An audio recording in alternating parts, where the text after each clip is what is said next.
Good morning. Just to remind everyone where we are in the process and the plan for today. There are 3 policies within the draft LAP: reducing off-licence trading hours, freeze on new off-licences in high deprivation areas, and restrict new bottle stores located near sensitive sites.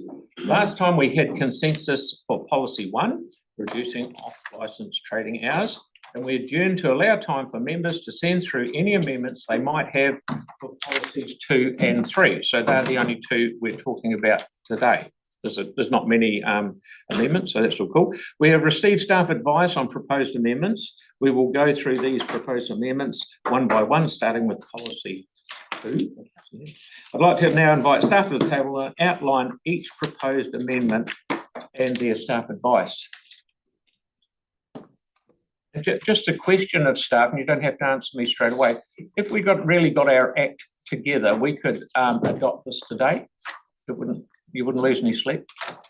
Potentially. Okay, we'll see how we go. So what would be the any downside of doing that today, or any risk in doing that today?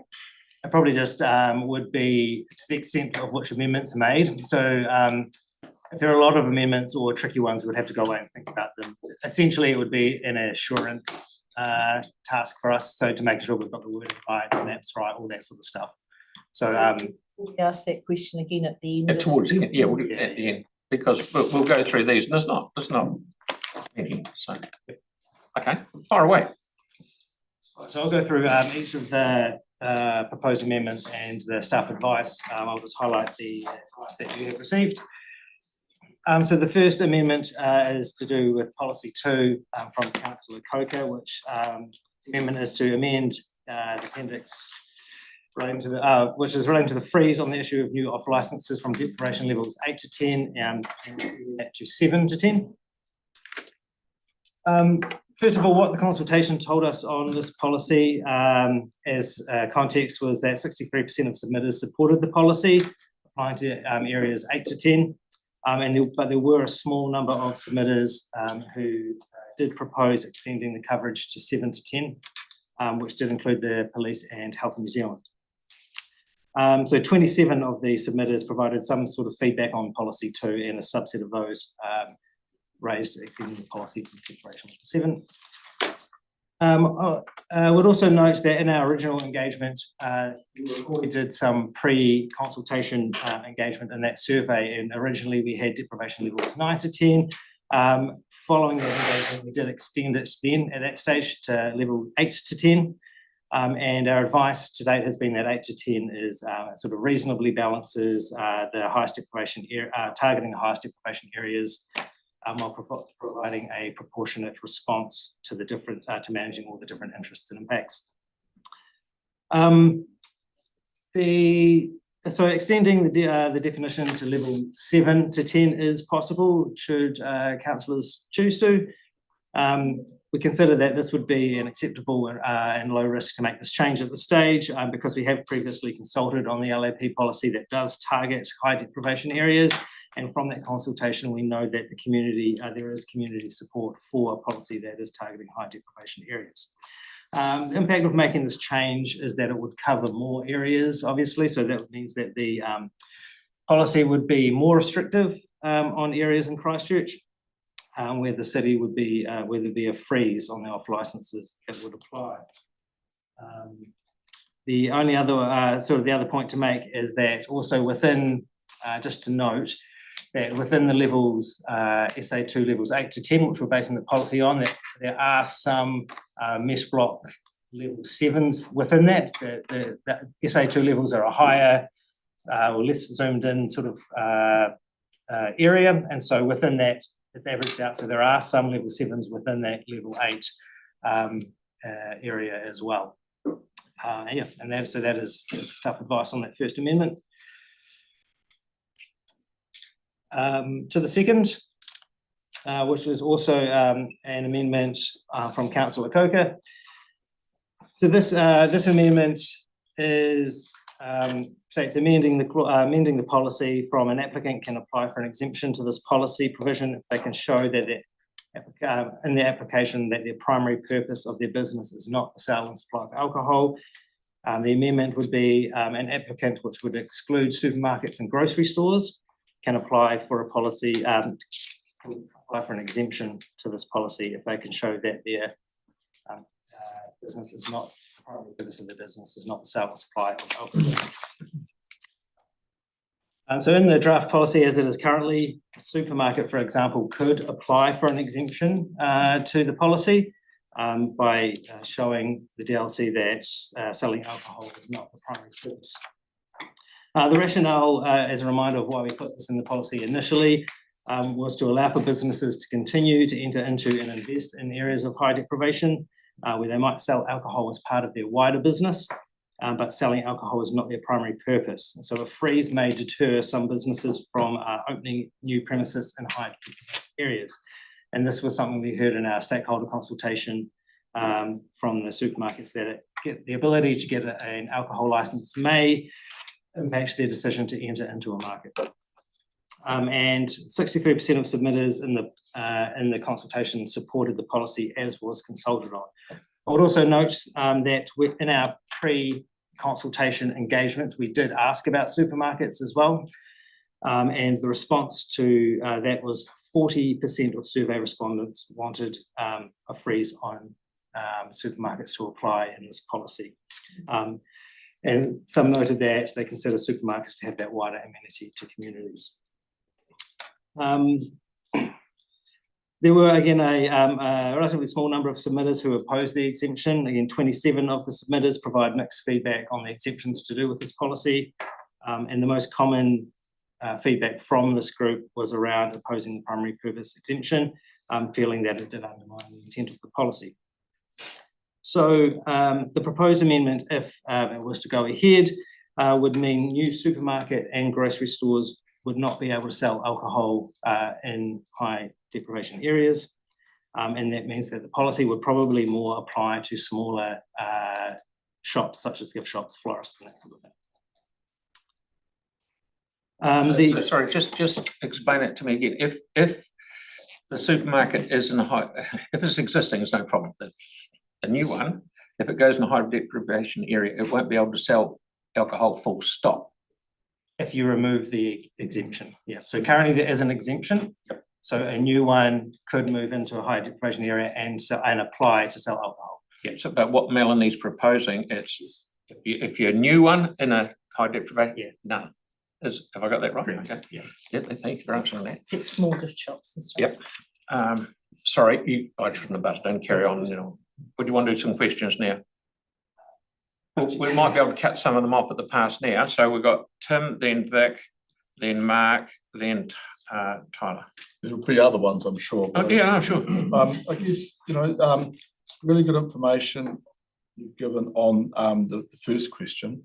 I guess what would be the legal risk of being challenged on that by supermarkets or grocery stores or anybody with regards to the first Melanie's questions? Because you're saying that we have in the past gone out and got feedback, and based on that we should be okay. Is that correct? Yes. Yeah. So you're talking about if we remove the risk around removing the going from down to 7. Which I support. I mean, there's no question. But I guess what are the consequences of a legal challenge? It's a hold up, and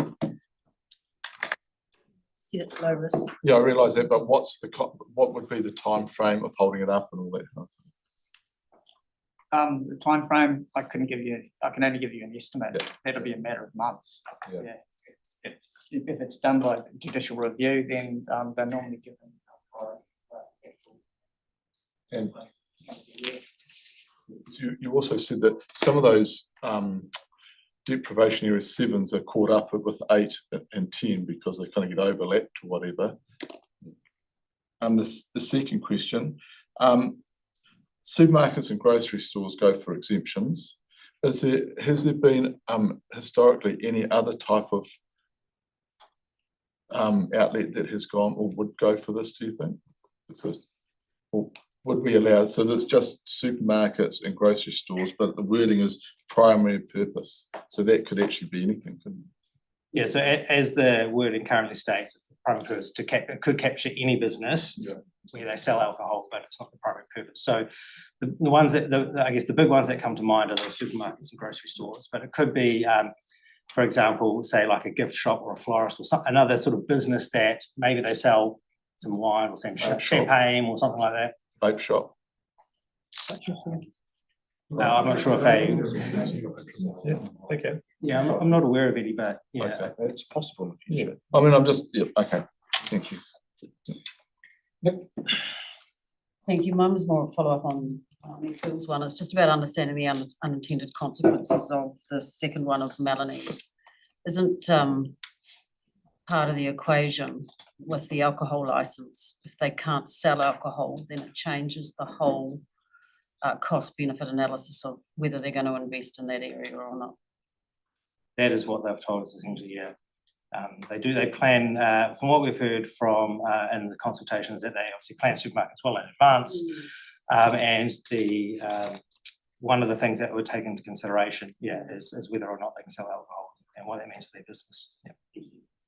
Good. Mark, please. Kind of along the same lines in regards to the risk of that second amendment. Is that likely to be problematic for us? The risk around excluding supermarkets. Other councils do it, so it is something that is within LAPs that they should sort of be somewhat familiar. Isla, then Celeste. Two quick ones. The first one is, how do you define the primary purpose? Does there need to be a number surrounding it? For example, an 80-20 split in general business and then alcohol? Yeah, we haven't defined it. We haven't gone into that level of detail. That's something that we think like would leave to the DLC on a case-by-case basis to make that call. It would be quite different for different types of businesses, I guess. And so, it is on the applicant to make the case and show like some evidence to show that is the case though. Okay. Yeah. And what are dairies defined as? Would they work under the grocery store? If you're worried about dairies selling alcohol, they're not allowed under the Act already. So, That's awesome. Someone popped down to the dairy. Yeah, I was just wondering. I mean, vape stores can go in there, so I was just wondering. That's great. Outside the dairy. Celeste. For an area that is going through a period of process of regeneration, and they're looking sort of pivot with the business model, like we could use the hot pools as an example, where they might want to look at in the license part of their business. Would that then potentially risk that as part of that primary feature? Because they would then be in the high deprivation area that's covered because they're outside of the mall. So as it is currently, they're not covered by an area of high deprivation. Yeah. So if it was extended though to 7 to 10, I think it would be. So that would be covered. Would that be counted as an on license? Yeah. So are you talking about Hot pools, at the hot pools. oh selling? Oh yeah. Yeah. So on the venue would be an on license. Sorry. Yeah. Okay. So it wouldn't be particular. Yeah. It's only if alcohol to be sold to take away. All good. Celeste. That's good, thank you. Lynn? Yeah, so my question about that is that I do support the amendment being secondary as well, except the consequences for somewhere like New Brighton and possibly Littleton, it's only got one supermarket, am I right there? Is there any way that we can reword it to exempt them from the exemption? So that so do you mean from the exemption that we currently have, like the current? no, from the amendment exemption. So if we want to say, well, you know, supermarkets don't get an automatic exemption on the primary purpose clause, that would just allow a new supermarket in New Brighton, which would be no competition there for the one that exists. Can you suggest any way that we could bring that in citywide, but not in New Brighton or Littleton, perhaps? Is that just too tricky? Yeah, it does start to complicate things. Yeah. I think, I mean, I might have to do legally what that might mean, but from a policy point of view, it does get tricky, sort of carving out Yeah. and carve outs within exemptions and that sort of thing. Is there any way that you could, once the policy's signed off, that you can actually amend it later on as well? If there were areas that became troublesome or you wanted to bring in further restrictions in a particular area, you could consult and amend the policy? So a couple of things on that. I think there needs to be good justification. So there needs to be a good and clear justification for applying policies different to any sort of areas. So that would be the first thing you'd probably have to establish. The policy has to get reviewed within 6 years, anytime within 6 years, which, you know, we could always review the policy and consider those at that time.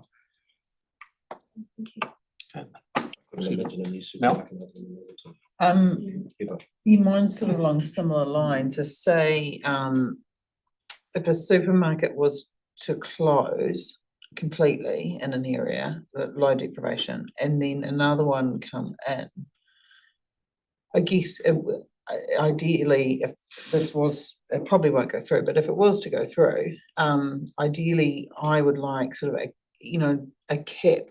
Like if there's already a supermarket existing that can sell alcohol, for instance, now in a low deprivation area, if that was to shut, would another one be able to come in and replace it, even though it's a new license? Is there a way to do that? So it's sort of like a cap, but not a sinking. Yeah, you mean, and with your amendment? Yeah. So it means that we're not getting in two supermarkets, but you're keeping the one that's already there, but potentially a new trader in the future, like a whole new business. Yeah, so if it was a straight someone else purchasing the supermarket, that would be fine. But if one closed and opened up still within the area, but somewhere else, that's the sort of scenario you're talking about. Yeah, I think yeah.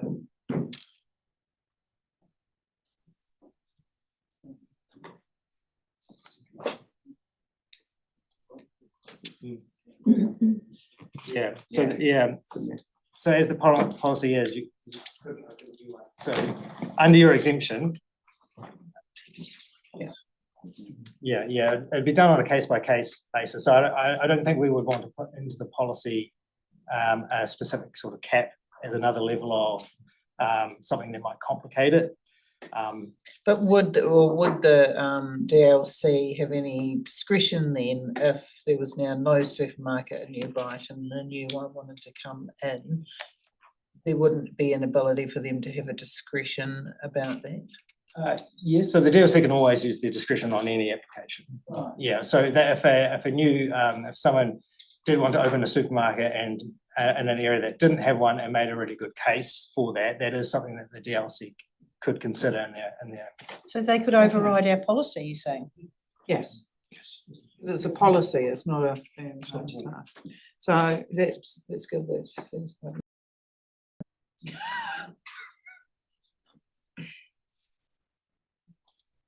good. Could they also override it the other way?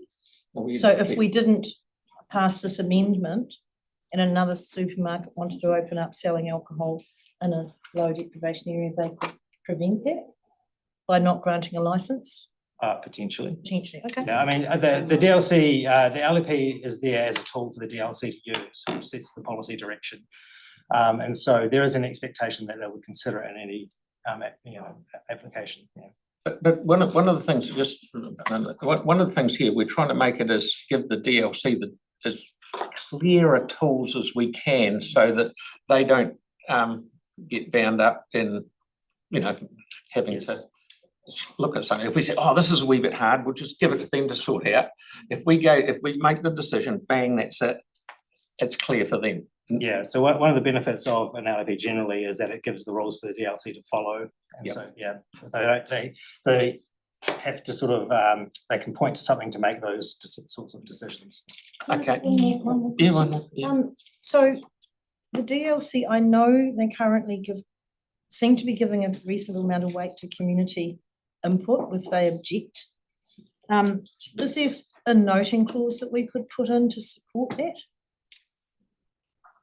to support like that would encourage the District Licensing Commission to give effect to community views. I think the LAP is the expression of the community views in a policy form so that it can be applied in on a blanket basis. I would hesitate to put in a clause that would be requiring the DLC to consult, for example. But one of the things that we have got is in the sensitive sites policy, for example, there is an onus on an applicant to demonstrate having engaged with the community in the area around to address any concerns. That's not to do with that high deprivation, but that is a way that if it was an area that was near a sensitive site, then there would be the requirement for the DLC to see whether the community had been engaged with in the way that's required by the policy. Okay, thank you. Jake, and then Celeste, and then we'll get on with it. In New Zealand, we have a supermarket duopoly, and there are talks of a third entrant, Costco, Aldi, in Australia, and Auckland there's a Costco. In that part of Auckland, we've seen downward pressure on grocery prices as a result of having that third entrant in that part of the city. Do we think that the second amendment of Melanie's, the exemption, would make it harder or easier for a third entrant to enter into a low socioeconomic area of Christchurch? Well, I mean, ultimately that is their decision, but what they would be weighing up is essentially the cost of having to, the trade-off of trying to apply for an exemption and thinking that they will be successful in that or not, versus having a supermarket that isn't going to sell alcohol. So really that would be their decision. So it would make it easier to open for a new entrant in these parts of Christchurch, would it? One of the benefits of the policy as we've consulted on it is that it would give applicants and the DLC and the community a sense of clear parameters and an understanding of what is more likely to happen. Whereas the more that the policy is made sort of variable on a case-by-case basis, the less certainty that is provided to applicants as well as the community as well as the licensing authorities. So that's a roundabout way of saying that as consulted, we believe the policy would give greater degree of confidence that to people involved in the licensing process to know where they would stand. The more that the policy is changed, potentially that gives less confidence to people making investment decisions, but also to the licensing authority to know what the council's position is on a certain thing. Right, more Celeste, then Tyler, then Vic, and then I really want to get on. But 63% of people have said we support the policy as proposed, which has an exemption for supermarkets. And then we put a noting provision in, suggest that in some situations we might have encouraged a different view. That would then be a bit of a confusing process because we've already been given direction through consultation and then we're giving a different direction through the noting provision. I'm a bit confused about how that would be from a process point of view. Yes, I think you're right. It would just be another thing that would in there to be considered when some of this is already considered by the DLC anyway in applications. So there's already that scope. Okay. Thank you. Through the chair, if I may, one of the things that's worth reminding, being reminded of is that the criteria for the issue of licence, as Tom mentioned earlier, the relevant LAP is one of several things that the DLC has to consider when making a licensing decision, and that includes, as it is today and as it would be under an LAP, whether in the opinion of the DLC the amenity and good order of the locality would be likely to be reduced to more than minor extent by the effects of the issue of the licence. So there are in place hurdles that need to be sort of passed today, and there would continue to be sort of safeguards in place under section 105 of the Sale and Supply of Alcohol Act. So that having an LAP doesn't take away the requirement to consider what the impact of issuing a licence would be in terms of the amenity and good order of the locality. Okay, Tyler, then I just wanted to talk about the DRC quickly and ask about history of any declined applications. And over the past few years, how often have the DRC declined applications? It's, I wouldn't have numbers, I have to check on. I think it's said in the paper today, they just declined that one by the bus exchanges, first one in 4 years. Yeah. The first one in 4 years. Yeah, they don't decline. Okay. So just as a bit Paper, of it must be context to that true. though as well, what we do know is that sometimes they don't make it to that stage if they're not. Yes. Gotcha. They withdraw. Might not apply if they don't think they're going to. That's good to know. Right. So in our area. and that's I was going to ask about the bus change, but you'll probably cover it in the next amendment, so I'll just wait for that. okay. And Vic, and then we're Okay, very small one, follow up from councillor Donovan's.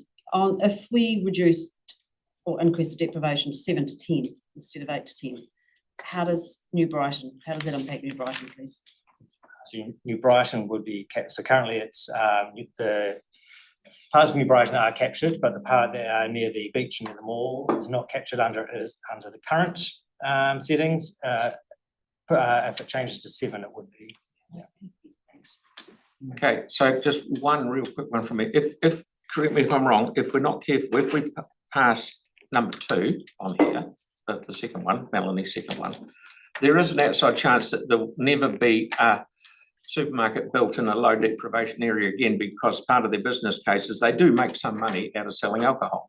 If it is built, they will still come under the new one of number 1, where we said that everyone's got to shut at 9 o'clock.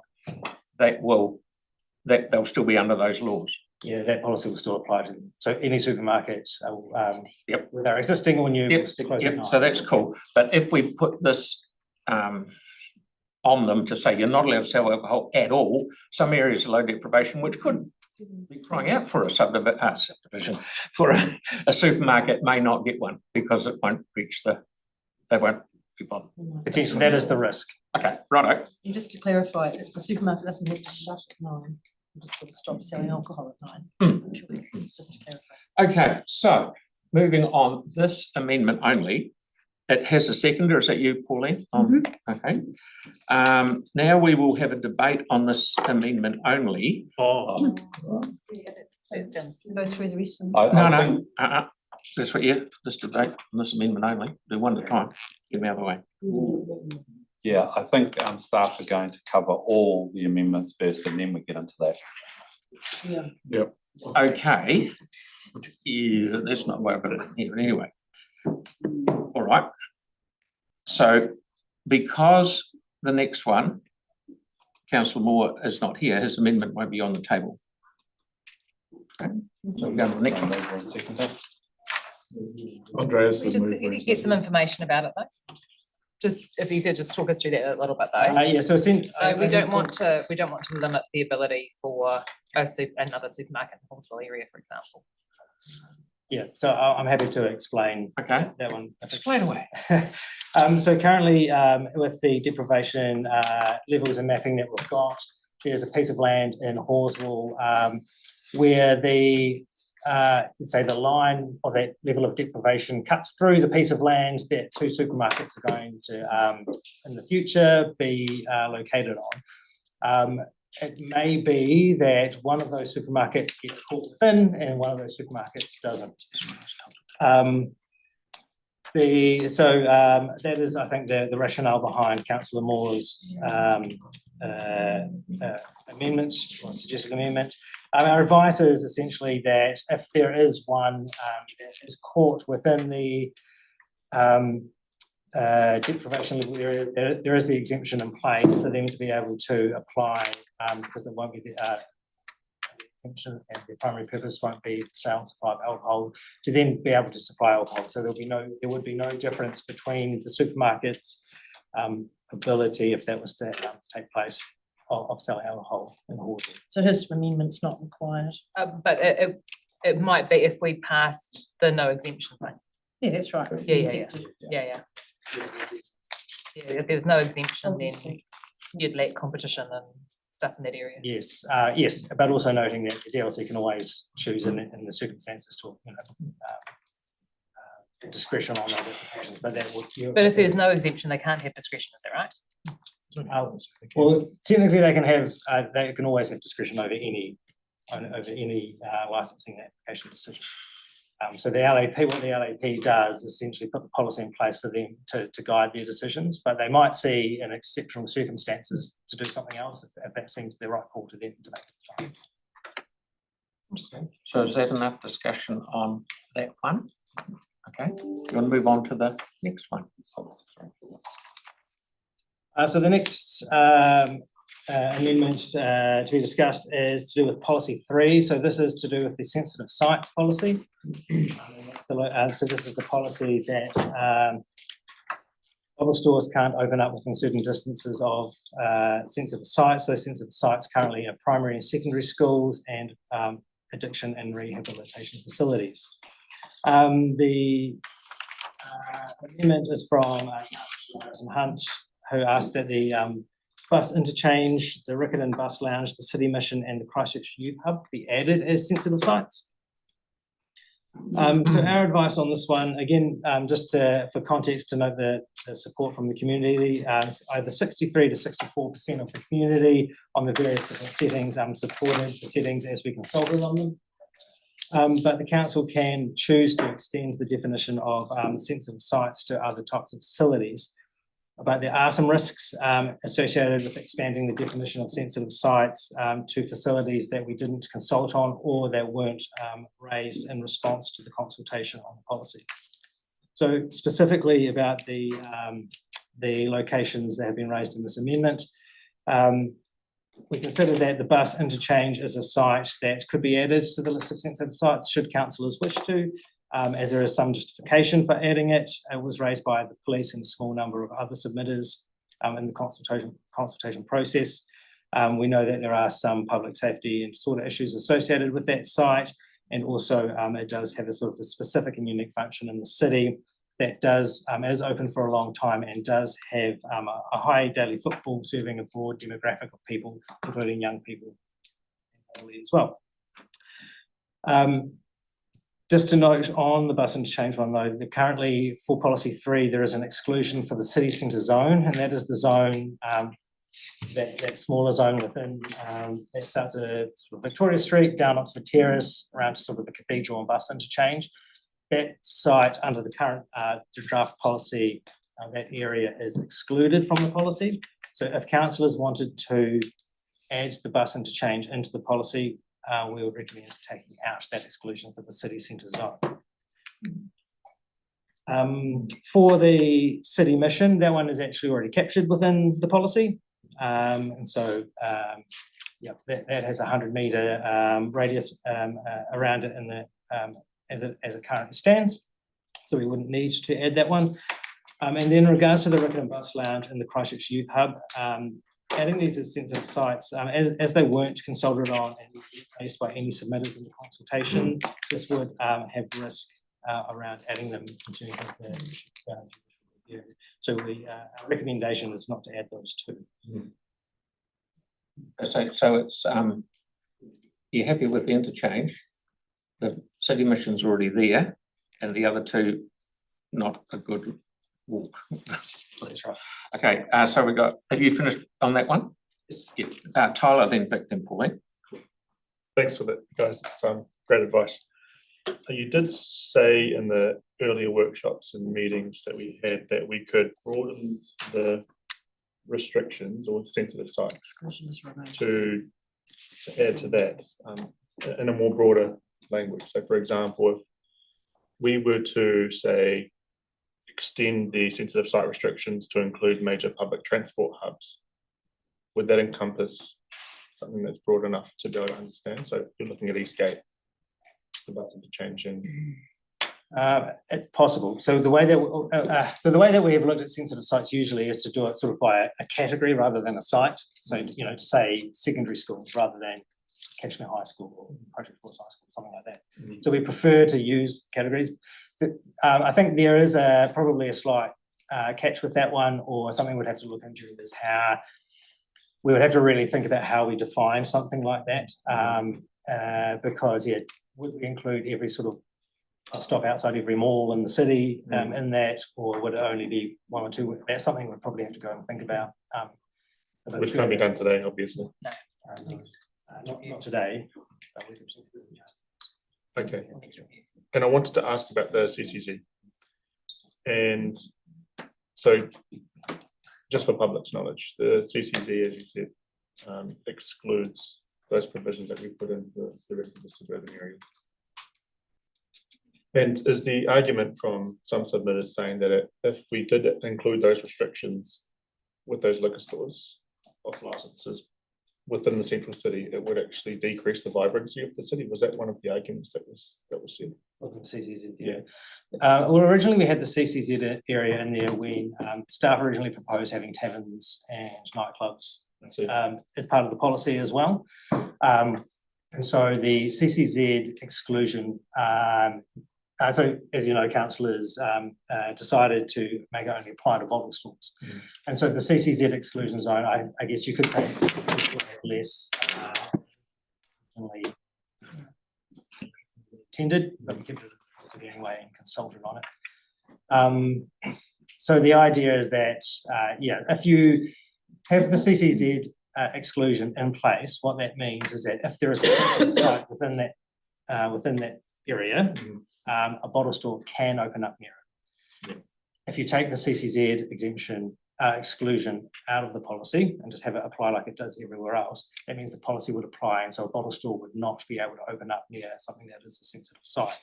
So there is a decision, I guess, for councillors to decide whether that bottle store is adding anything to that sort of city centre area. That's that's going to bring me to my last ones. Was if are there currently any amendments to remove the CCZ from the LAP? Yes. Councillor Coker has one. Nice smell. The next one. Yeah. Okay, great. And I would like to remove the bus lounge, regular bus lounge, city mission, and youth harbour sensitive sites, with including the bus interchange as a sensitive site. Victoria. Sorry to lay the point, I'm still a little bit uncertain on the CCZ. So we did not consult on whether it should be removed. We consulted on the fact that there is an exclusion for that CCZ area.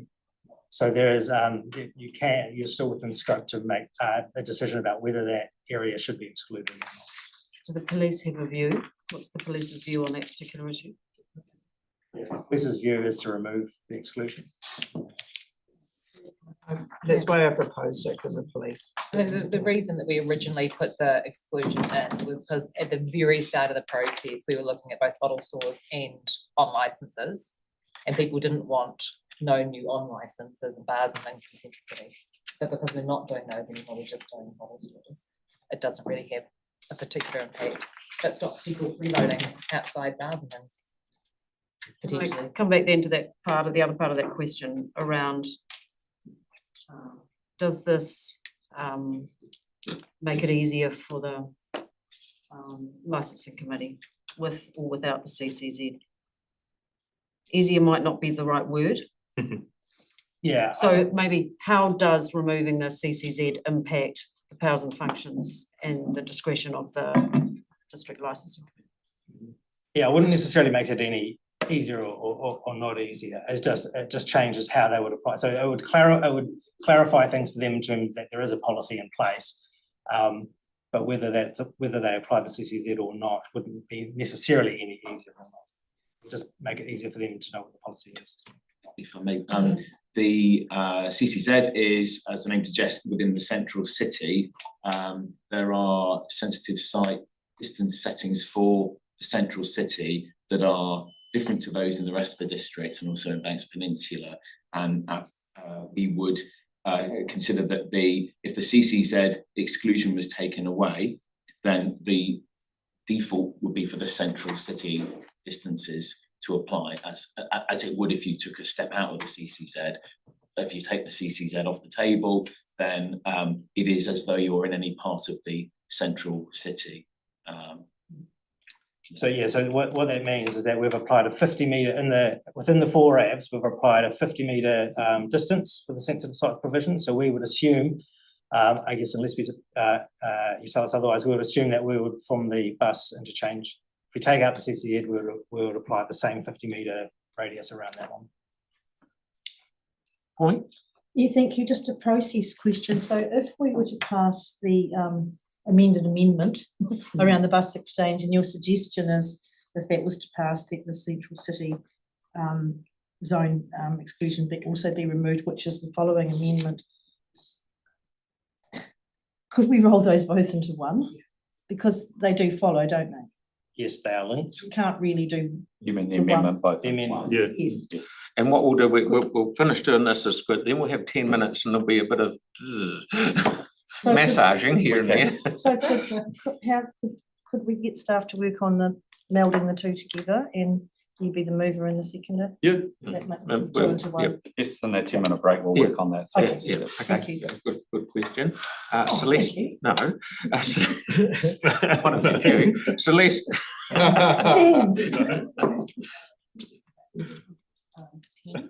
You mentioned, and this picking up on Councillor Henstock's question around where that extends the coverage to, just ask for those maps to be recirculated. But did you say that it would be coverage over the mall? Precinct? If it is extended to 7. Yeah, so as it stands, under 8 to 10, under the current policy, the mall is not covered by that. But if it moves sort of back, I think you'd say, and then but if it moves to 7, then it would. So this is probably one that is quite a significant one. So we're just clarifying that the 7 to 10 would cover the New Brighton Mall. So for instance, you've got a brewery that's just opened there. Fortunately, they've gotten ahead of this, but they're the first cab off the rank. They've got an off license. So that would be a tricky. So then say a new boutique grocery opened, an opening sort of a wine boutique, there would be a whole range of consequences as part of that. It's not the 7 to 10 that's doing that, it's the exemption. 7 to 10 though would cover them all. It's currently not covering them all. Only if the exemption, that there's a lack of exemption for that grocery. So only if Melanie's second amendment passes. That's what I'm clarifying, yeah. Yeah, that's right. Yeah. So a grocery store that sold alcohol could apply for an exemption, so that's not the primary purpose of what they do. And they might still therefore be able to sell alcohol.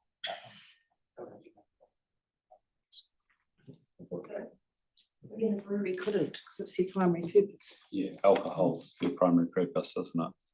So effectively, in an area that's going through regeneration, plans that might be underway could be stalled as part of that extension. I think we probably need to get that clarified because that's quite a big impact. So would the DLC be able to use discretion regarding a brewery or a microbrewery or something like that to grant a licence if New Brighton was, if the deprivation zone was extended to 7 and therefore captured New Brighton? Yeah. As I've said, the DLC can always use their discretion on any decision. So they could make a case in that situation to be treated differently and why, and it'd be for them to decide. But it would bring higher certainty for that person. Yeah.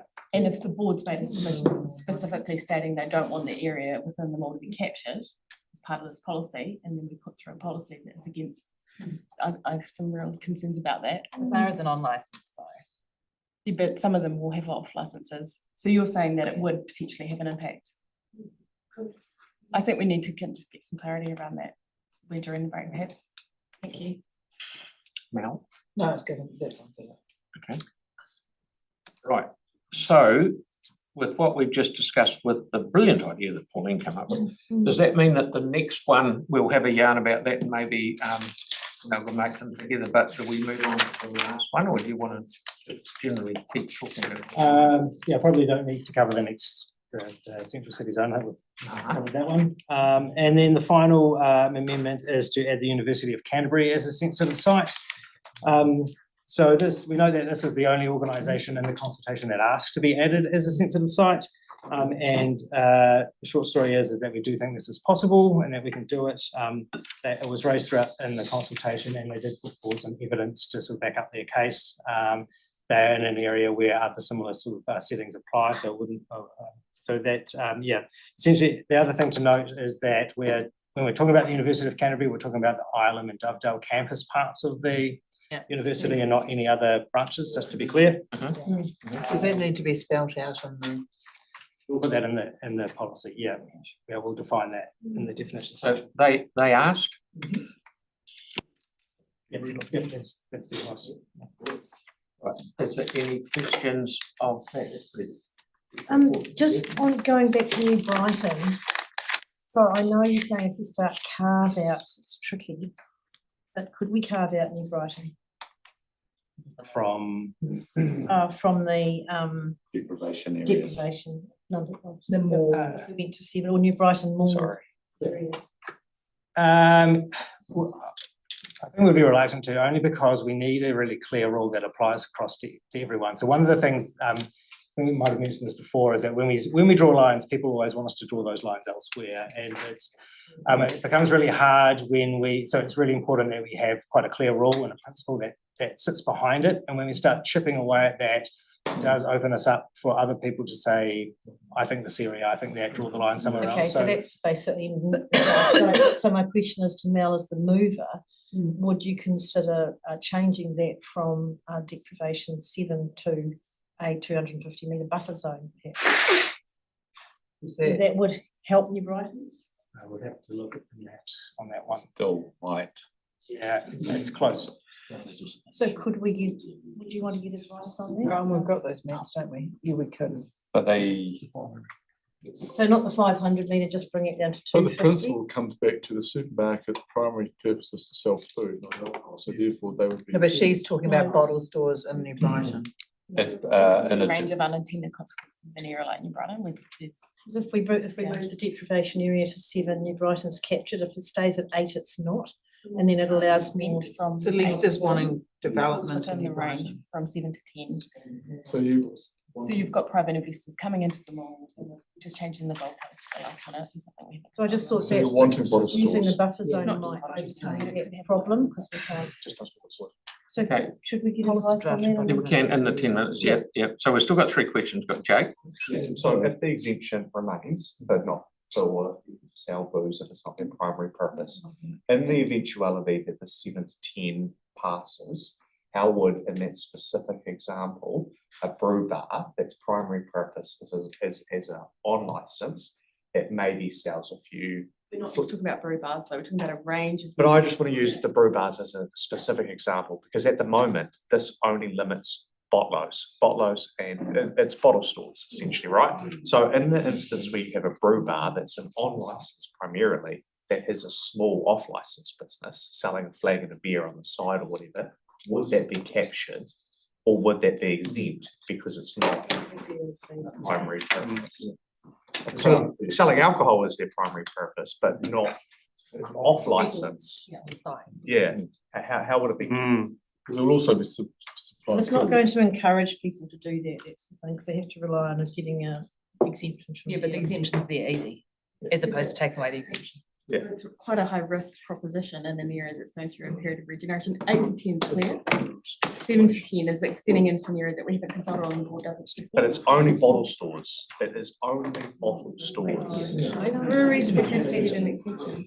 No, they're not captured. If they sell one bottle off license, they're not, they need an off Well, license. that's the question I'm Yeah, that's asking, what and it's that- not Is clear. it? So does Yeah, a golf that- shop. They're working on that, and just remember the microphone here will be going to I think after the questions finished here, we're going to come back after a break and we'll answer that They're all good question more questions, fully. and we don't want to make Brighton It's just that we're going Well, I know round. the advice from the developers is they're very concerned that the mall will be captured. Excuse me, can we That have is- 10 minutes to discuss? We'll just do, yeah, that's cool, 10 minutes we will, but we will just do these last two questions and then we will have 10 minutes, okay? Tim's good, and Sarah? Same as Jake's.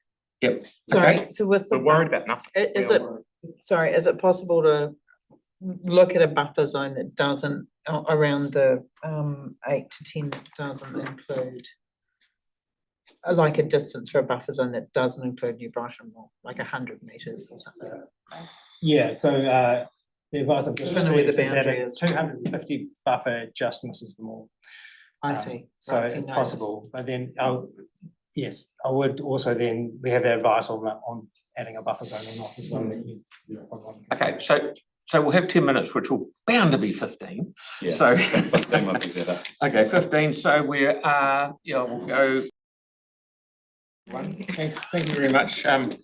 We're back on it again. We've had a bit of a yarn and played with some amendments here and there. Staff have got a little bit more advice for us, and John's got some information for us as well. Yeah, I'll just make a start and then I'll hand over staff to just sort of complete the advice before we get into the actual amendments. But the staff advice is still the draft policy that's in front of you without the amendments. And I just wanted to sort of reiterate some key points with that, and that we've spent a lot of time making sure that the policies that we come up with do have an evidence base behind them. And I just also wanted to make a point that we have to start somewhere. This is the first LAP. There will be opportunities to further enhance LAPs as we go along, but it is starting somewhere today, and those policies can be revisited. Now, I thought it might be quite useful in terms of the amendment of the most contention is around the deprivation areas, and I thought it might be useful for staff to give some further information on that aspect. Bear with me, we're going to go on a bit of a technical journey. So the deprivation index is produced by the University of Otago, and it's produced from census information to the Stats NZ geographies. So geographies are essentially areas that Stats NZ create, and the city is made up of a number of geographies. Those geographies come at certain scales and levels. So there's three main ones that we really deal with. The first is mesh blocks, which are the smallest of them. So you're probably all familiar with mesh blocks. They're the smallest Stats NZ geography, and they're about a street block sort of in size. Then we have what they call statistical area 1, so that's SA1s, which are a slightly bigger geometry and are made up of multiple mesh blocks. And then we have what are called SA2s, which are bigger again, and they are made up of multiple mesh blocks or SA1s. So they're essentially nesting, they all fit inside of each other. When the University of Otago produce the deprivation index, they do it across the geographies. So they produce the deprivation index at a mesh block scale. So for each one of the mesh blocks in the city, it's given a deprivation score. And then they also produce it for those other geometries. So when we were looking at how best to apply that policy, we had to look at what geometry we were going to use as well. Mesh blocks was where we started because it gives you the most granular overview. But where we landed was to use the SA2s, which are that bigger geometry that I was talking about. And SA2s cover bigger areas, but it means that from a mesh block point of view, they also cover some of those deprivation 7 mesh blocks. So there's about 500 deprivation 7 mesh blocks within those SA2, decile 8, 9, and 10 SA2s. So they are nesting, and it's not as simple as it sounds in terms of once you get up to deprivation 7 SA2s, you will have some mesh blocks that are deprivation 5, 6, or 3, 2. It could be any combination of them within that decile 7 SA2. So it's pockets, and those pockets nest up to a deprivation score for that larger area.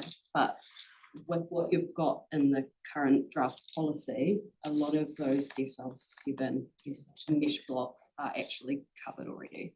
Are there any questions on that? Because it is quite A lot. So staff We already knew advice this, is didn't 8 to 10 is the most appropriate at this time. And we looked really hard at those geographies when we were sort of put in the draft policy and what worked best and how to best arrange those, so. Yeah, Just help me understand, like, if I look out by the airport, for example, there's massive amounts that are red. Yeah. That's clearly not a low socioeconomic area at all. So with the stats and NZ geographies, they're made up of a certain number of people in each geography. So obviously, as you get into the centre of the city, they're a lot smaller, population density is higher. As you get out of the city into some of those more rural areas around the outskirts, they get bigger because they have to make up the population numbers. So for example, mesh blocks, there's about 100 people in every mesh block. The size of the mesh block changes depending on what population density in that area is like. So that's why, and I think you're looking up by Herwood in the northwest, yeah. It's a bigger mesh block just because there's not population density within that. So there will be some areas in there that are maybe not as low socioeconomic area. But there are people within that mesh block that are, say, 2, 5, deprivation decile. It's just really hard when you look at the map to think that that's a lower socioeconomic area. Like it just. So. Is there any other way to do that? Deprivation index looks at typically socioeconomic indicators, but there is other pieces that feed in access to things like telecommunications and other bits and pieces around housing and crowding and things that fit into that deprivation index as well that can shift those scores. So that area has come out based on the score, and it's based on the people who live in there. all right, good. Sorry, Tyrone. So thank you for that explanation, Amy. So as I understand it, like the thing about SA2s from memory is that they kind of, whereas mesh blocks are, they're a square. SA2 sort of captures a neighbourhood.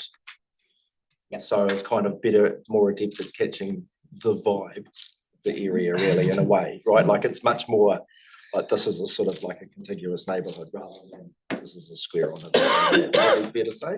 Basically, in some areas where the neighbourhoods are quite highly populated, and St Albans is a great example, it will be, say, there will be 2 SA2s say that cover that area, but generally the people who live in those areas are relatively similar, and SA2s tend to go side by side and have pretty. In as much as we can do, but it's much better than it is.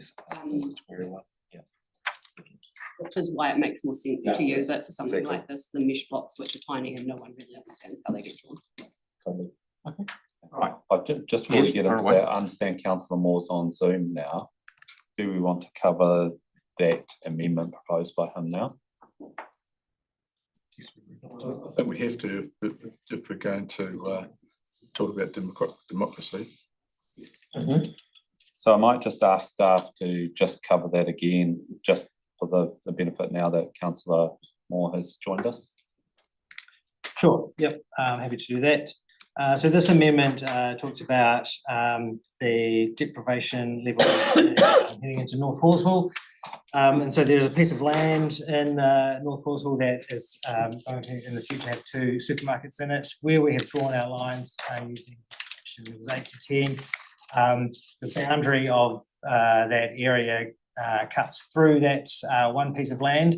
And I think Councillor's concern here is that 2 supermarkets will get treated differently based on where the deprivation level covers or not.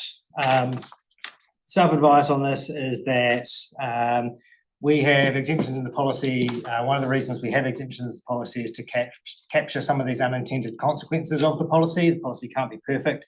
And so in that situation, if there is a supermarket that is covered within the deprivation area, as the policy currently reads, they would be able to apply for an exemption, a primary purpose exemption.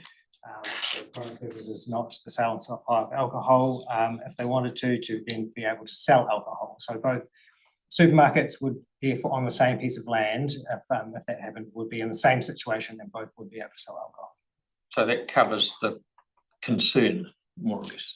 Councillor Coker's amendment will have an impact on that, is that right? That's right. So the amendment around changing the primary purpose exemption would impact that, yeah. Yeah. Yeah, just responding a minute. So sorry, that amendment has been withdrawn. Yeah, in alignment. Okay, sorry, I missed it. Yep. Okay, so that probably addresses councillor Moore's proposed amendment. Okay, Andre, you have a question? Yeah, so the buffer zoning will no longer extend to this area because there's no amendment for that. Is that correct? So the policy as it's currently drafted, using 8 to 10 without a buffer zone, captures that same piece of land. So it does that. That piece of land is, some of it, most of it is captured, a little bit of it isn't, as currently. So to be clear, one of the supermarkets would have to apply for an exemption, the other one wouldn't. Is that correct? Yes, that's right. Okay. So to be clear, it would be different rules for two different supermarkets side by side. The point of putting an exemption in is because we want people to be able to get an exemption. But one would have to apply for it, the other wouldn't. That's right. So by rights, it's possible that they don't get an exemption and one supermarket can sell, the other can't. Unlikely, but possible. Just to clarify that, why would it be possible if there is an exemption there where the primary purpose is for other than selling alcohol? Well, it's at their discretion though. They have to prove it.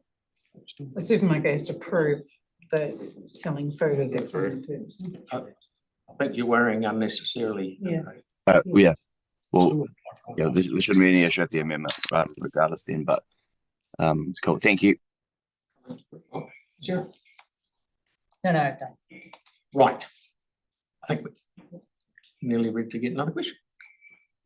Thank you, John. I thank you for starting off very clearly with what the team's view is on the amendments. Can I get some clarity, please, on the one with the university? Is it still the staff's recommendation not to accept that amendment? Staff are comfortable with that amendment, so we would happily make that amendment.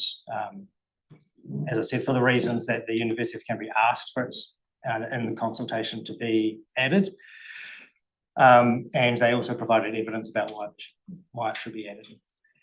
So John.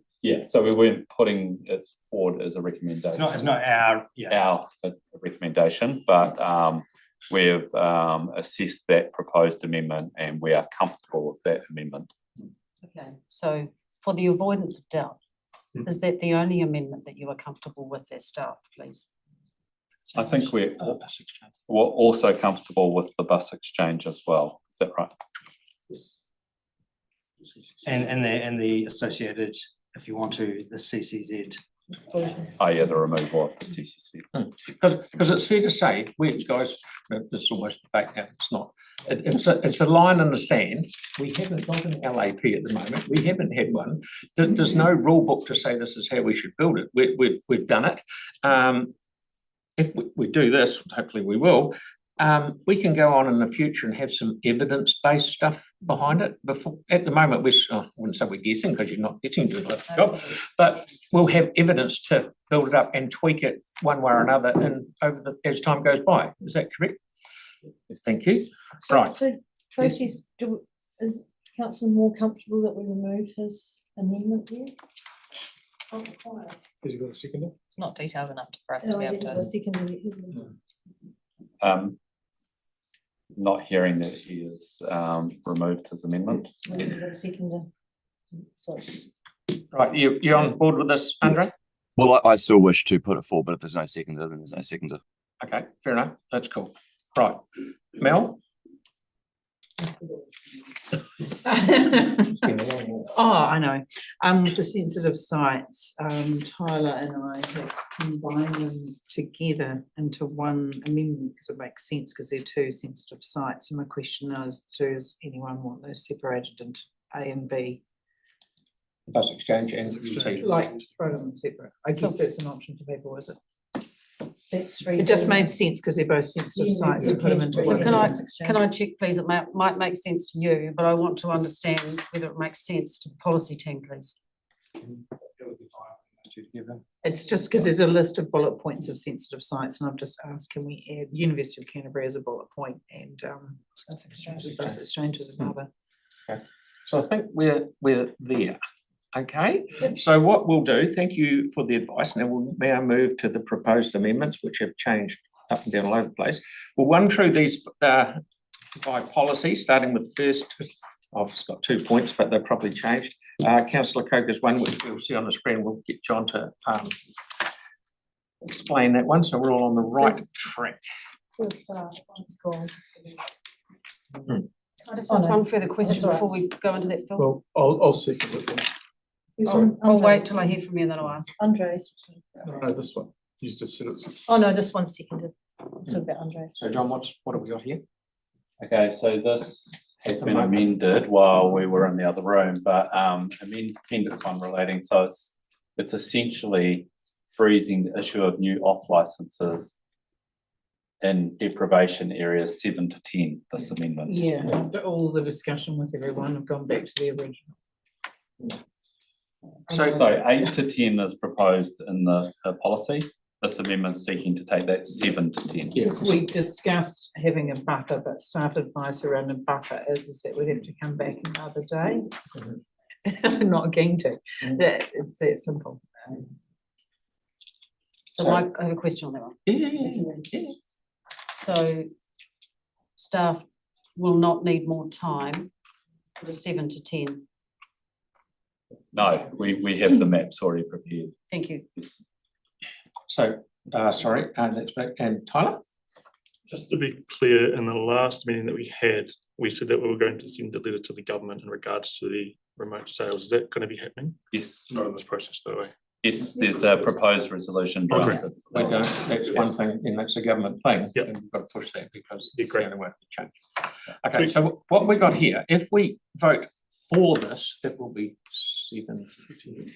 If we vote against it, it will stay where it is at 8 to 10. Do we all understand? Right, so all of those in favour of that amendment up behind me, please say aye. Aye. Against? No. No. Yeah, that's easier. Yeah. What number are you on? Sorry, I didn't. Yeah. Oh, we didn't. That's the case. Yep. Still the same principle. Okay. Right. Yes, please. Councillor Templeton, No. Councillor McClellan, No. Councillor McDonald on Zoom, No. Councillor Johansson, No. Councillor Fields, No. Councillor Moore on Zoom, No. Councillor Donovan, No. Councillor Coker, Yes. Councillor Peters, Yes. the Mayor, Councillor Scandrett, Yes. Councillor Barber, No. Councillor Henstock, Councillor Harrison Hunt, No. Deputy Mayor. No.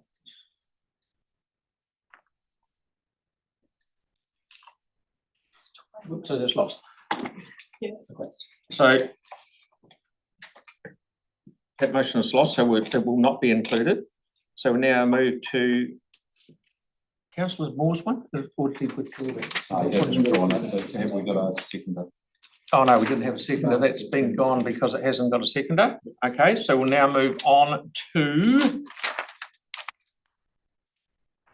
Oh, now it's a combined one between Tyler and Mel.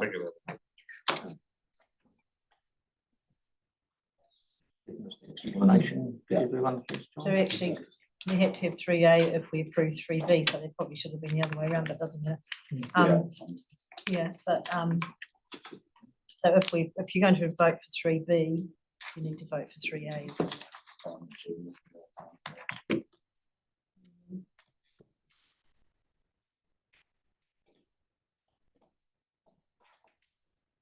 It just has to be put as one. Okay, so this is adding sensitive sites to the sensitive sites in the University of Canterbury and Christchurch bus interchange, and also to remove the exclusion clause for the city centre zone. Does that make sense? Yep. So Phil, can we put them, are we going to put 3A and 3B separately? Or? You can't vote for 3B without voting for 3A. He can vote any way he wants, but yeah, you're right. Yeah, but I don't like if I'd prefer to vote against 3A.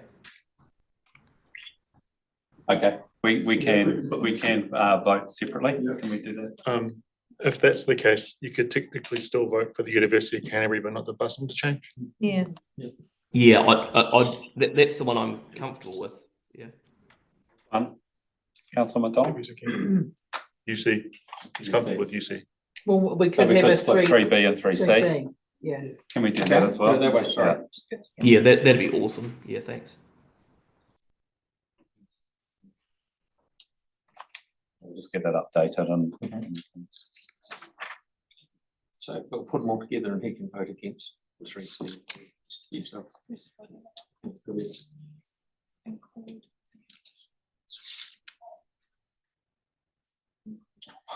Better, didn't do much.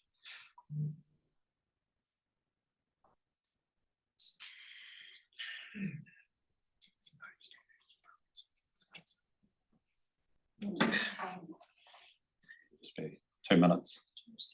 University separate from the bus exchange. Yeah.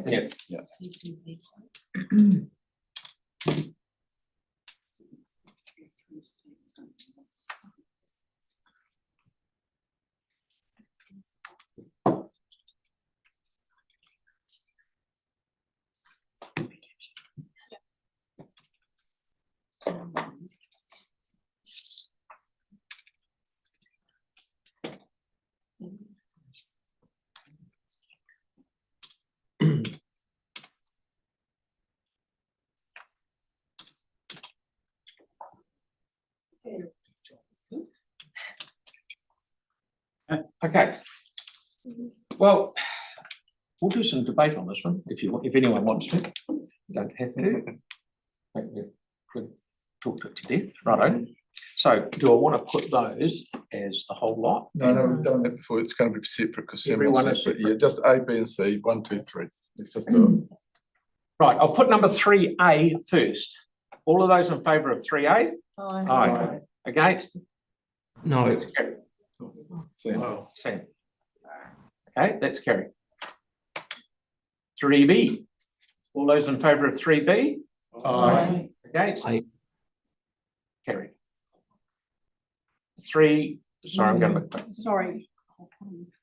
It was unanimous. Yeah. Yeah. Just delayed. Harrison Hunt first.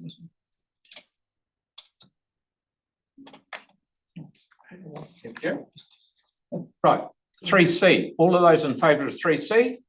Aye. Against? No. Thank you very much. Sammy. The noes have it. By a whisker. Yeah, go back to sleep. It's a really, really long nose. The way that reception keeps dropping in there. The basic We need staff. Can we, would you give us the advice on that? If we can make a decision? Shall we just take a break for Yeah. 5 minutes? Right, yeah, staff come back to us. Just to give some advice whether we can pass the policy today, if councillors are inclined to do so, rather than come back in a separate Give session. us some of our life back in a future date. And it's on the understanding that's Adopt the policy. I'll just run through them quickly just to explain them. So receives the information on the draft local alcohol policy report. As we mentioned before, right to the Minister of Justice outlining its concerns around the lack of restrictions regarding location, timing, and delivery. So it's about remote sales, that one. and adopts the local alcohol policy as it went for consultation with the following amendments, and we just meant you can see there. And then the final delegation is just to delegate to GM strategy, planning and regulatory to make minor corrections and administrative changes. That's just to tidy up anything that needs to be tidied up.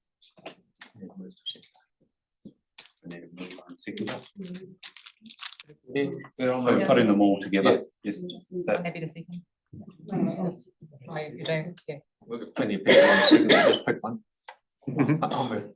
You got one there. I'll second. Okay, so this just to make sure everyone understands, this is to adopt the final policy. Final alcohol policy. Awesome. And no one will be more happier than staff who.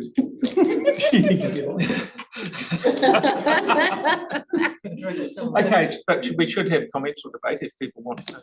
Is anyone right? Mark, for a start. Excellent, thank you, Mr. Mayor.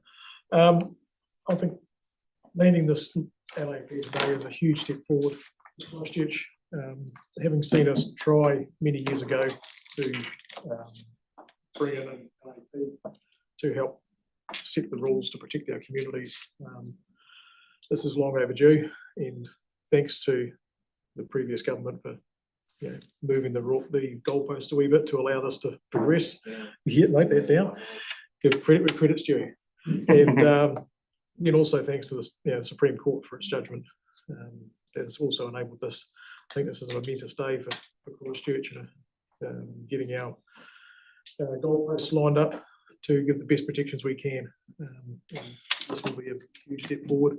We can always, tinker a wee bit as we find further evidence going forward, but thanks to the staff for all their work on this. They've done a stunning job in going through the processes and doing the research and getting all the community feedback. And I think we've landed in a very good place today with this. Look forward to having this LAP in place to help protect our communities and set some of the expectations around the sale and supply of alcohol in our communities. It's also been very good, I believe, that we've basically seen the on-licence community, the hospitality community, as part of the solution as they manage their premises through their on-licence activities, and try and keep a lid on the effects of the alcohol there. That's part of the solution, and having this to try and change some of the behaviours around off-licence, I think is certainly extremely useful.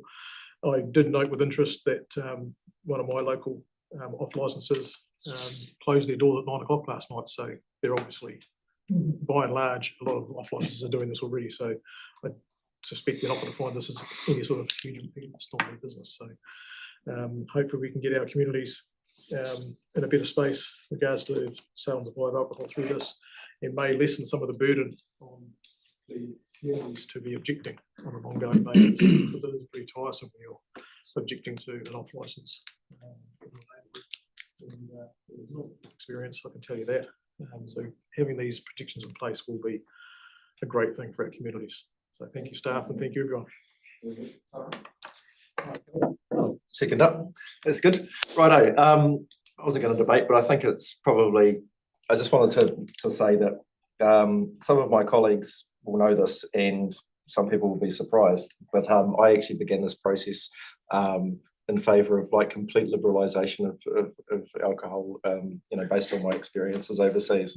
But so that was my start. That was my, do you know what I mean? Like basically no restrictions, right? I was like in favour of the Berlin model. But actually no. But staff have done a really good. It's really done a lot of research on this. It's been really well presented, and we've gone through a process and we've heard different people's points of view. So I just wanted to acknowledge that, to say that, like I actually have come away through this process and changed my thinking and actually made some discoveries along the way. And I think that's really, that's a good process. So yeah, and to reflect what Mark was saying, I think we've landed in a good place. As the Mayor has mentioned several times today, we're drawing a line in the sand. It's, we're starting from nowhere, and we've got to start somewhere, and I think it's a good process to go through. Alcohol does do a tremendous amount of harm in our communities, and we should never forget that. It is the most legal drug that there is, and it really does cause a great deal of harm in terms of health and well-being and lives as well. So it's good that we're actually doing something. I am thankful that we have worked through some of the issues with Banks Peninsula where some of the communities are shaped a bit differently. So we come to common sense solutions around how to address those types of communities in terms of sensitive sites, and I think we've landed in a good place. And so I'm going to support this. It's been a good process. Jake. Thank you. I also wasn't going to debate this because I knew Mark would so eloquently touch on how momentous this today is, and the actions that we're going to take in a couple of minutes are going to really improve the health of our community. And it's not every day that you can say that you've been a part of that. But I wanted actually specifically to talk about how we've worked as a council when doing this. This could have been a really contentious issue. It has not been. There was debate about whether we would even be at this point this term. And I think that actually enduring policy does have consensus, and actually getting a LAP in place, and for some it goes too far, and for some it doesn't go far enough, but getting something in place means that it can be tweaked and altered in the future. So it's no small thing, and we've done it as a team and with consensus, which is a good sign for the future. Okay. Yeah, I'd like to echo Councillor McClellan's I guess summation of how we've worked on this together with staff. I think it's been a really good process. I think this is definitely a step in the right direction for the ratepayers in our city, and I think fundamentally it changes the balance back in favour of the community. Having been to alcohol hearings before with DLC, it does seem that it's David versus Goliath, and I think it kind of puts us on a more even footing, so that I guess they can understand that the community needs more involvement in this. So yeah, I'm really pleased with the way it's played out, and I'll definitely be supporting it today. Tyler?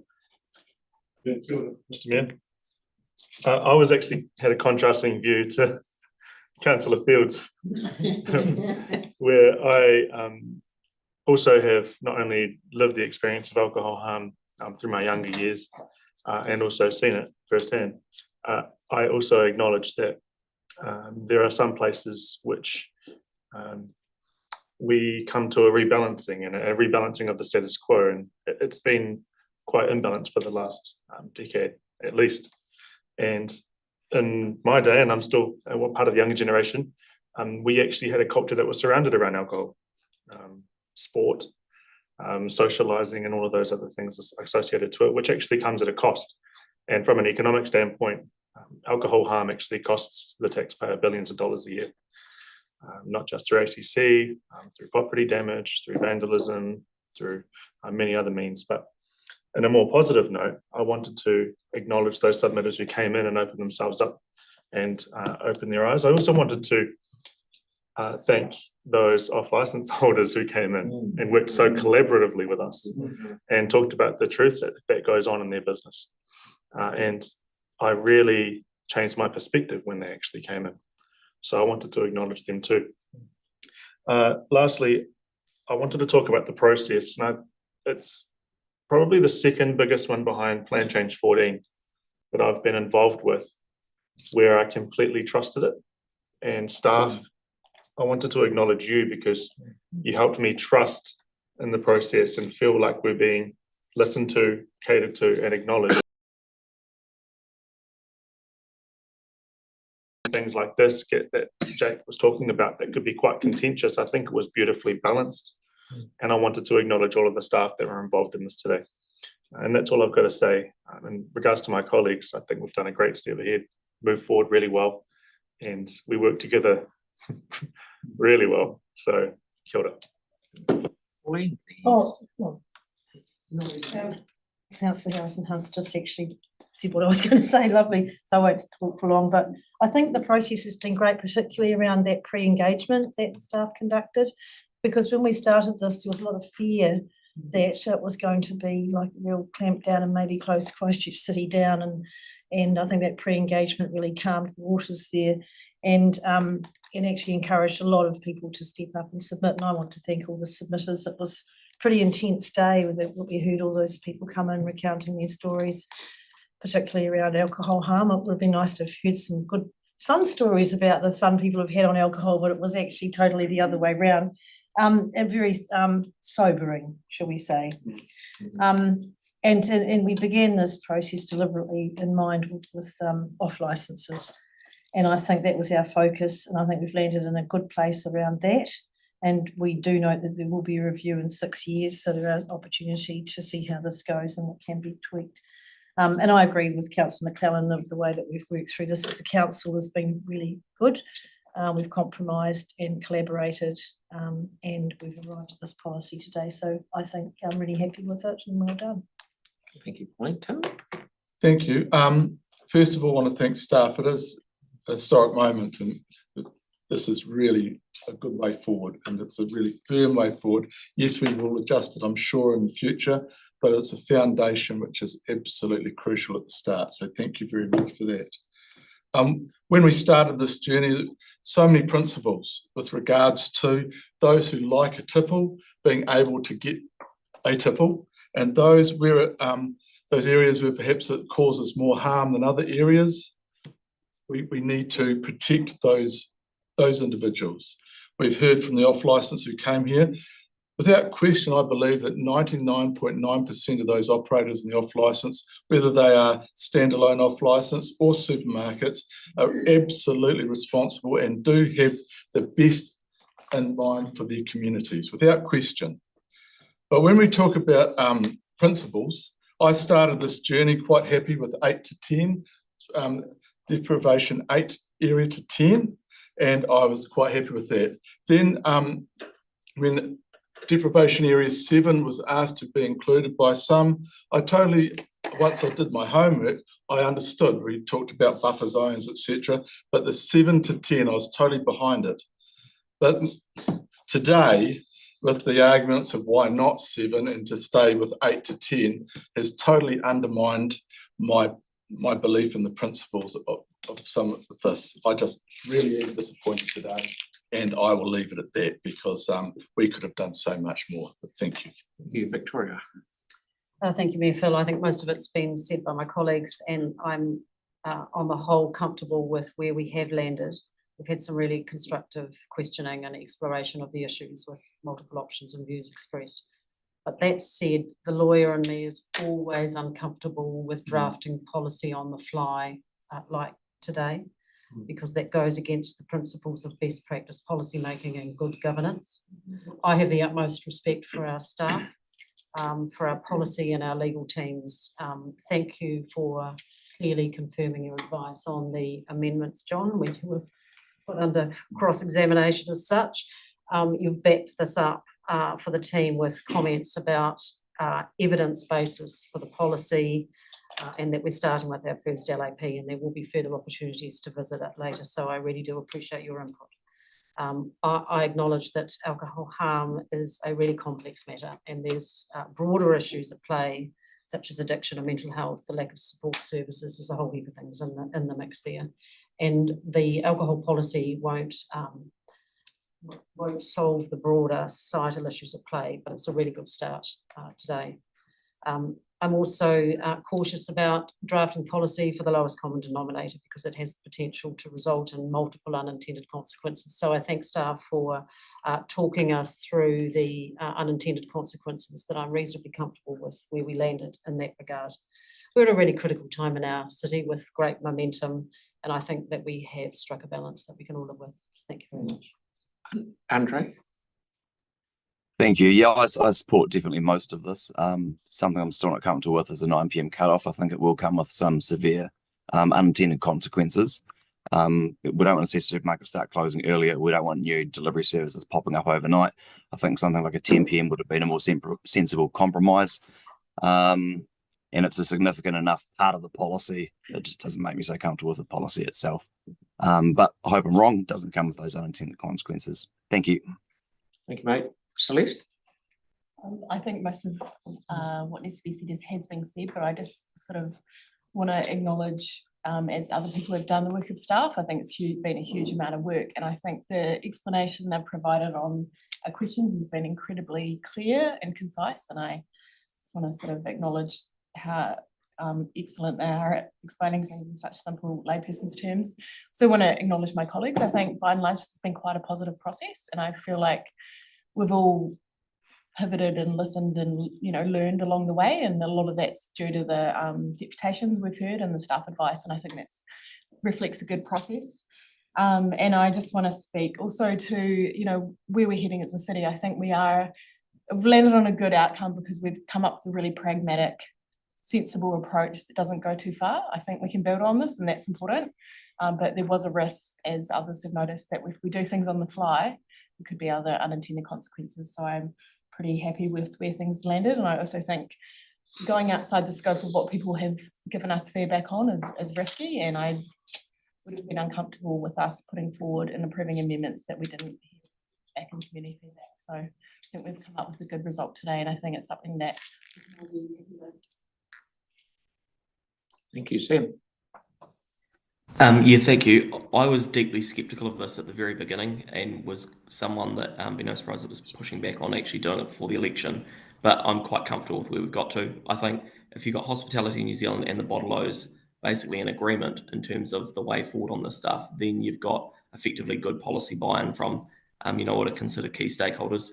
I think probably the only thing that worries me is that look, I think this is really well intentioned and it will lead to some benefit, but we are kidding ourselves if we think this is a solution when you've got online delivery agents who can literally circumvent the rules across Christchurch because of central government legislation. So, I think this is a step in the right direction, but we really do need to see that move from central government to make this policy meaningful, but would certainly support it today. I think if we can just note when we go to vote, just for consistency, around 3A and 3C for me against, but then I'll just vote for the rest of it. Thanks. Okay, Sarah, do you want to? Right, Everyone's just kind of said everything. No. No one said anything against. So. Yeah, I'm happy to support this today. I was hoping that we could do the ones to address alcohol harm. I totally acknowledge the comments of Councillor McDonald. This isn't going to solve everything in any way, but I actually take offence to the concept of doing these things on the fly. We presented this several weeks ago, and the amendments that I put through were in response mainly to New Zealand Police and to Health New Zealand. And I thought from a lot of the submitters that we heard from, I thought it made a lot of sense. And we heard from different people during their submission process to those that were involved in the pre-consultation period, because now people could give their personal stories and things like that. And staff said the deprivation 7 to 10 was an acceptable risk for us to take. So I would have preferred to have gone with that, even though I recognise the issues that may have potentially been in some areas. However, I think the thing I've had the most trouble with through this whole process was the amendment that I took out in the end, knowing it wouldn't be supported around supermarkets. I understand the arguments against for having an exemption for supermarkets and grocery stores. However, I still don't accept that our supermarkets coming in and telling us that they wouldn't be able to create a supermarket somewhere because they can't sell alcohol means that alcohol isn't, or they're not selling alcohol, selling food as their primary purpose. It doesn't make sense to me.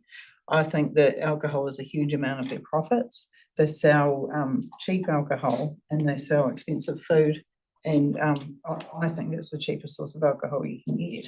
So I do find it hard to to listen to what they have to say. I do acknowledge as well it was bottle stores that were asking us to stop supermarkets selling alcohol where they couldn't, so there was some conflict on their part too. But that's probably, but otherwise I'm very happy with the sensitive sites that we've put in. I think it makes complete sense. It was great the university came in, and I like the bus exchange and taking out the central city zone. It makes complete sense. Again, the police agreed to that, so I was pleased that they came to tell us. So yeah, thanks for us all working together. We've done it very well. So thanks. It does feel weird not being the only person not to speak, so I will. I mean, everyone has spoken kind of in favour, and it was very brief. I mean, really pleased to get to this point. I know that many of us were gutted when we had to stop the last process due to it just, you know, not being able to progress any further due to the law at the time.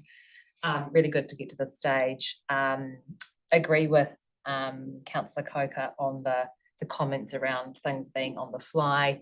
You know, this has been a good process. We've had lots of really, really good information, and we had canvassed those issues in previous workshops and sessions. And so I think that nothing's been on the fly here today. The whole point of being able to put up amendments is to make changes based on community feedback. And that's just kind of how that process works. Looking forward to review and having more information about how it's worked in a few years' time. Thanks to staff and everyone else involved and getting it to this point. Thanks. Yeah, Yanni. Yeah, I won't reiterate all the comments that have been made, but I have to say, really impressed with the debate around the table. Most of the points that I would make have been made. I do want to acknowledge staff too, because in the middle of this, having the extraordinary situation of having to relocate to Fendalton Library to have our meetings as well has also put an additional burden on our staff. So thank you to the admin team. Really appreciate the work that you've done to keep us on track to do this. I think just one takeaway that I just wanted to say, which I don't think has been debated too much, but that is that we can put a local alcohol policy in place, but actually there's a number of other things we can do to try and minimise and mitigate the harm that comes from alcohol. And that includes things like looking at, for example, the way we deal with community safety in our neighbourhoods, because that is a thing that people have been really anxious about. And we heard some of the submissions coming through this process around other things, for example, that we can invest in or that we can facilitate as a city to try and make our city safer for all. And there was, as has been said, there were some quite personal and quite horrific stories of the impact of alcohol in our communities. But the LAP is just one tool that we have available to deal with that. There are other things that we can do, for example, in terms of investing in the well-being around places like the bus exchange, places like the university, looking at events, etc., looking at safety officers or staffing levels to support safety action plans or initiatives. So I just wanted to acknowledge that while this is a positive in terms of getting an LAP in place, there's also still a responsibility, I think, on our behalf to continuously look at those other measures that can make a difference and help people feel safer in our communities and in our city, which I think we do need to continue to consider. Thank you. This is a historic event in my view. As I said earlier, and everyone else, we've played the game really well. It's good. We'll work together. It's a line in the sand. It won't fix everything, but it's certainly a step in the right direction. I went and talked to a number of, not that I frequent bottle stores, Tyrone. I talked to a number of bottle store owners and I said, would you lose any sleep if you knocked off 2 hours earlier or an hour and a half earlier, whatever? No, as long as the playing field is the same for everyone. I'd love to go home early. Don't have to stay up. It's only because someone is open, we have to stay open, and they'll get their life back as well. But I was very lucky on Saturday night. I got invited to the emergency department and shown around by a lovely lady called Laura. You go after your bottle store visits. And I actually walked in. I didn't get carried in. But if what we do, after seeing what I saw, if what we do makes 2 or 3% difference to what those people have to put up with, we're a winner. So that's fantastic. I'm very happy and well done, staff. I'd normally say that's a hurrah of a lot of work, but we probably wouldn't say that word. There's a tremendous amount of work, and thank you for getting it all together so we can get it underway today. So Thank you, everyone. So with that, we've got a. Can we just note? Yeah, Phil. Yeah, got to move and second. Okay. Just put all, but just note who voted against, 'cause it's the same as the other one. Okay. Yes. All of those in favour? Aye. Against? No. Oh, Is it an Andre? No. And just noting the two that I did before, like Pauline said, but agree to the LAP. Yep. That is carried. Thank you very, very much. Before we do the karakia, just to let you know that tomorrow we're in council building and there is no Zoom and it won't be live, it'll be recorded. So just to And they're under the stairs, under little the cupboard, no, we escalator, cupboard in under. in the broom cupboard. Okay, so please join with me. So we're closing karakia.